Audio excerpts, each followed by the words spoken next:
आपका है सुरेश, रमेश तथा महेश लाभों को क्रमशः 3-2-1 के अनुपात में बांटते हैं। क्वेश्चन नंबर आपका 16 है। 3 पार्टनर है सुरेश, रमेश और महेश, ये लाभों को क्रमशः 3-2-1 के अनुपात में बांटते हैं। 1 अप्रैल 17 को उनका चिट्ठा निम्नलिखित है। उनका बैलेंस शीट आपको दे रखी है, ठीक है।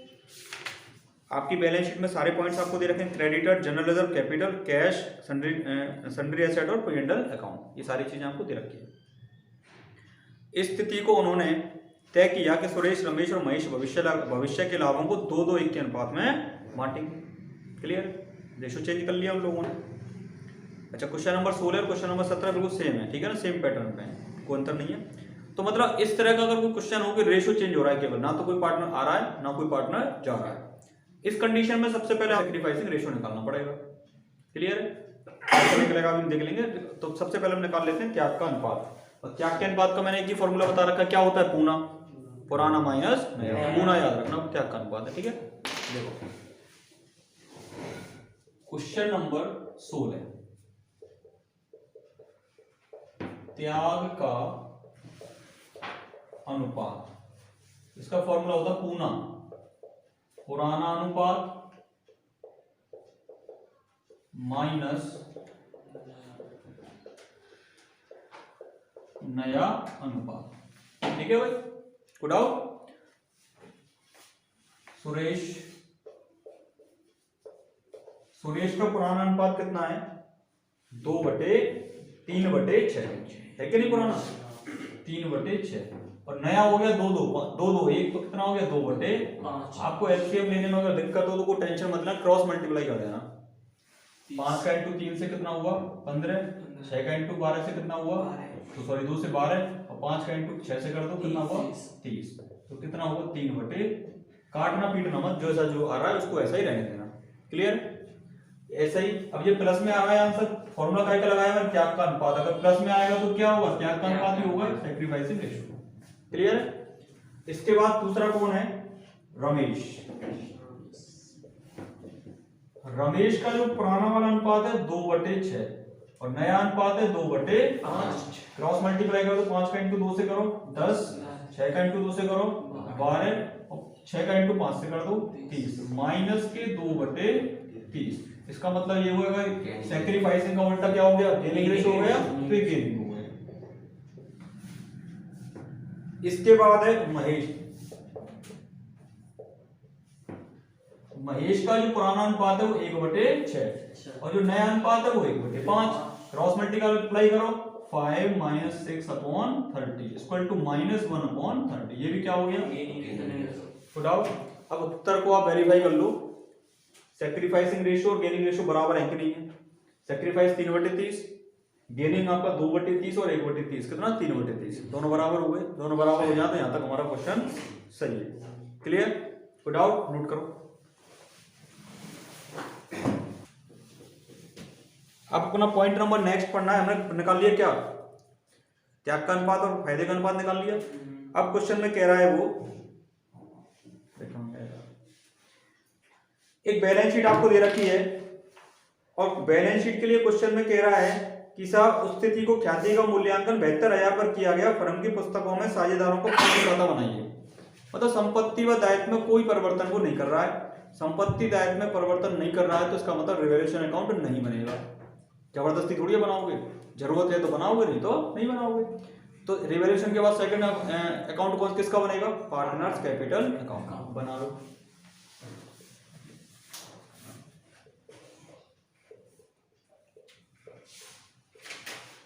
Partners capital account as on, question में जो डेट है वो डेट नहीं है क्वेश्चन में, बैलेंस शीट वाली डेट है 31 मार्च 2017।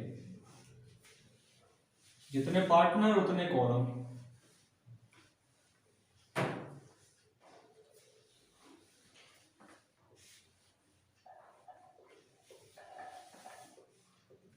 क्लियर, पार्टनर्स के नाम है सुरेश, रमेश, महेश। में शॉर्ट में लिख रहा हूं, Suresh, Ramesh, Mahesh, Suresh, Ramesh and Mahesh. Clear.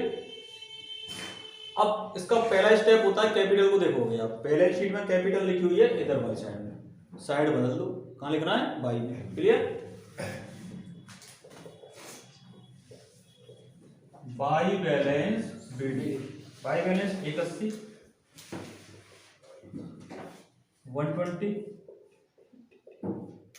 And 88। कोई डाउट इसमें? सेकंड नंबर पे लिखा हुआ है जनरल रिजर्व, जिसको कि मैं बैलेंस शीट का कोई भी डेटा होगा उसमें पुराने अनुपात में बांटूंगा।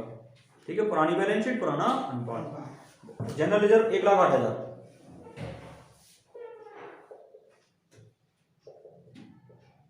इस 1,08,000 को आप 3 2 1 में डिवाइड कर दो।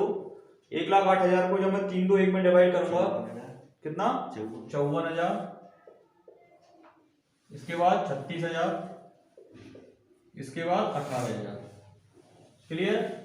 इसके बाद एसेट में लिखा हुआ प्रॉफिट एंड लॉस अकाउंट 36,000 का एसेट में लिखा हुआ है, मतलब यहां लिखा हुआ है, तो मैं कहां लिखूंगा? 2 में लिखूंगा।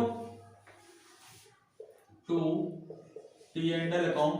36,000 को 3 2 1 में बांटोगे तो 18,000, 12,000 और 6,000। कोई डाउट इसमें?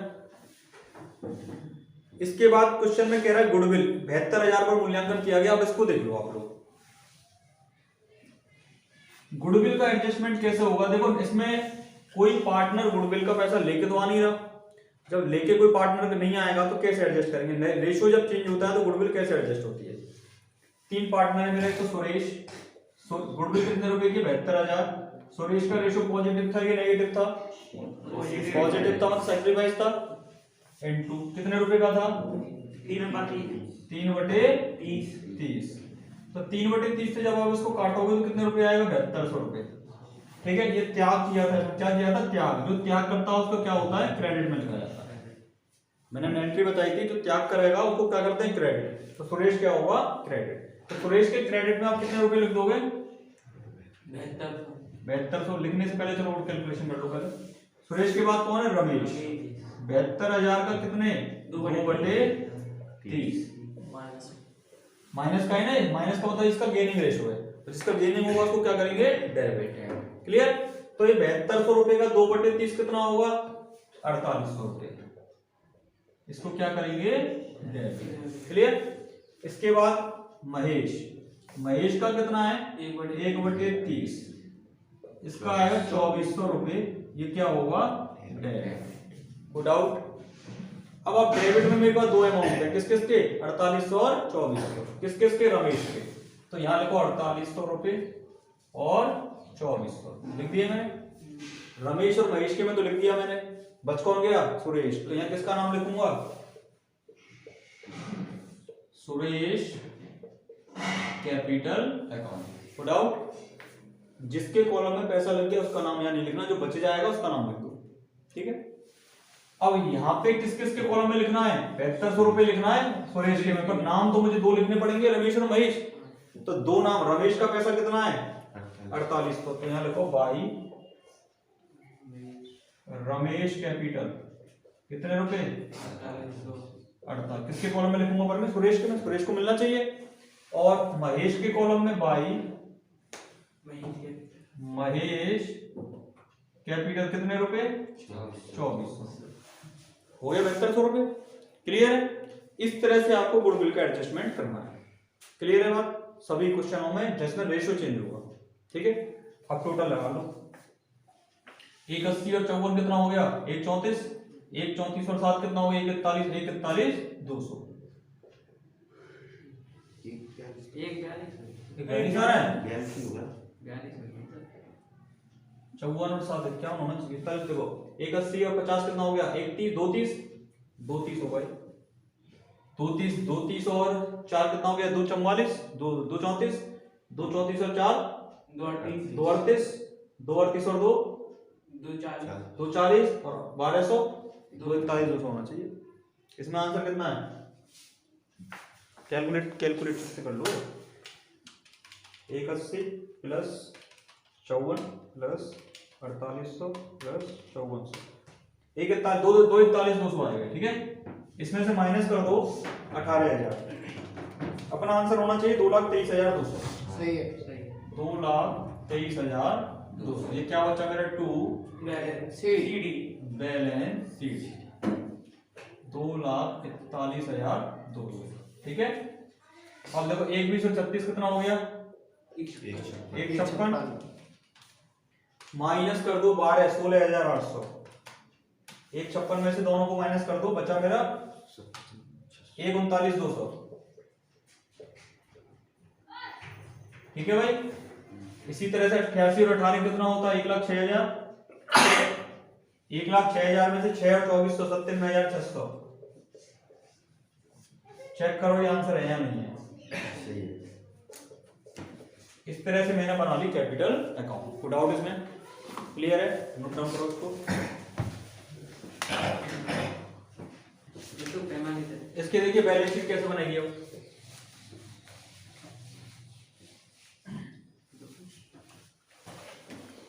जो पुरानी बैलेंस शीट है उसको आप कॉपी करते चलो, बस आपकी नई बैलेंस शीट बन जाएगी। ठीक है।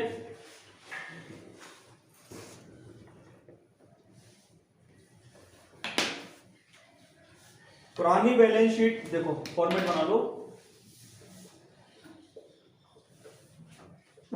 Balance sheet as eight 31 March 2017।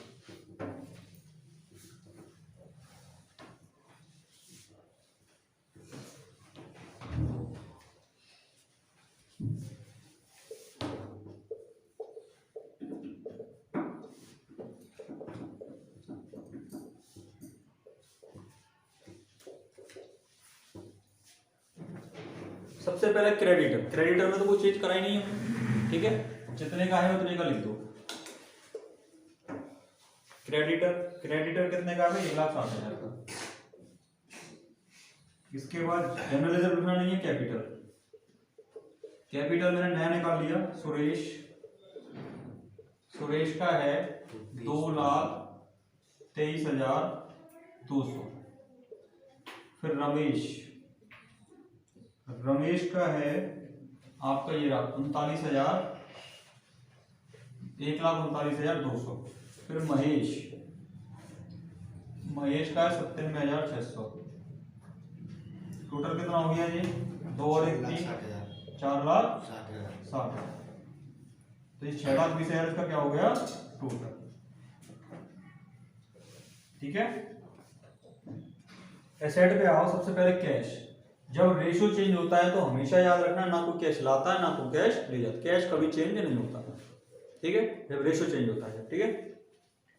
But question में अगर वो ये कह दे कि इनकी जो पूंजी होगी वो नए लाभ विभाजन अनुपात में होगी, तब हमारा कैश क्या हो जाएगा?